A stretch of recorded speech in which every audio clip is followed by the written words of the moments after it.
So when your blood sugar starts falling, there's this feeling that you get that is really hard for me to even describe what it is because I know that it's different for everybody. So if you have diabetes, you know what the feeling is. If you don't have diabetes, I mean, for me, sometimes it's just like, oh, I'm just super tired, or like I feel weak, or something along those lines where you're just super fatigued and it comes on fairly quickly a lot of times. And when this happens, there is a tendency for people to eat the kitchen, which basically means you're just going to eat whatever it takes to make you feel better. I have done this more times than I can count.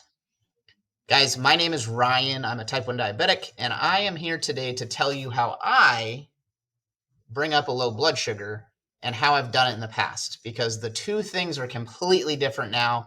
And I'm excited to share with you how I do it, and hopefully that it can maybe help you or that it works for you. That being said, this is not medical advice and should not be taken as medical advice, as I am not a doctor. Talk to your doctor about the best practices for you and do you, but there are ways that you can help yourself without having to call your doctor. And when your blood sugar is low, you definitely don't want to wait on home for the doctor, right? All right. I have woken up in the middle of the night and my blood sugar just feels low. Like sometimes, like when I wake up and my blood sugar is really low, if it's in the middle of the night, like I'm sweaty, I'm like cold, and I know, all right, my blood sugar is low. I need to do my blood test, and this is pre-continuous glucose monitor before I was on the Dexcom.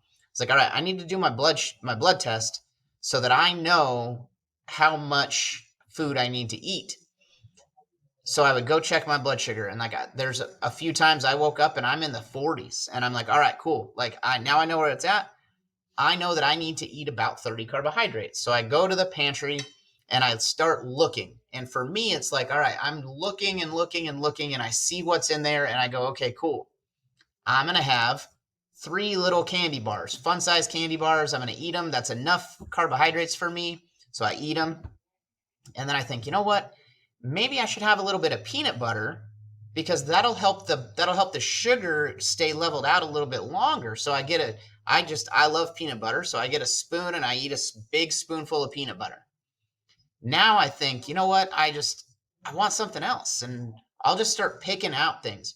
There has been more times than I can count that I've probably gone into that pantry looking for 10 carbohydrates to 30 carbohydrates, and I walked out eating probably 150 carbohydrates, which is more than most people eat in any of the meals of their day, or even sometimes all 3 meals in a day probably almost don't reach up to 150 carbohydrates. I know that I've done it. The worst part about that is that I would not then stay awake and check my blood sugar later, because I was like, oh, I know that I ate enough. I can go to bed right now and it's not going to matter.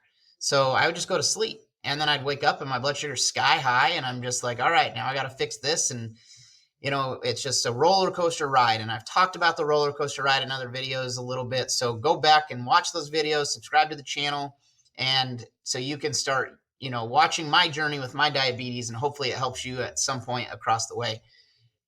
Now that I'm on the Dexcom, one thing that it does for me is it does not let me get that low as often, because it beeps at me. It tells me, hey, your blood sugar is getting low. And it catches me when my blood sugar hits 64, so I can start correcting at that point. The Dexcom, now working also with the Tandem T-Slim, because I'm on an algorithm, I realized that I have to eat way less carbohydrates to bring my blood sugar up. So if my blood sugar hits that 64 mark, and I'm at home or wherever, and I now carry them with me as I carry glucose tablets. I have glucose tablets that I just buy at Fry's. Each glucose tablet has about 3.5 grams of carbohydrates in it. And glucose reacts very quickly in your bloodstream and in your body to bring your blood sugar up. So if I'm anywhere between like 55 and 65, one glucose tablet that is 3.5 carbohydrates will bring my blood sugar back up to about 80. And that a lot of that has to do with the algorithm, because of what it's doing with my basal insulin. And it it's just incredible that that's all it takes now.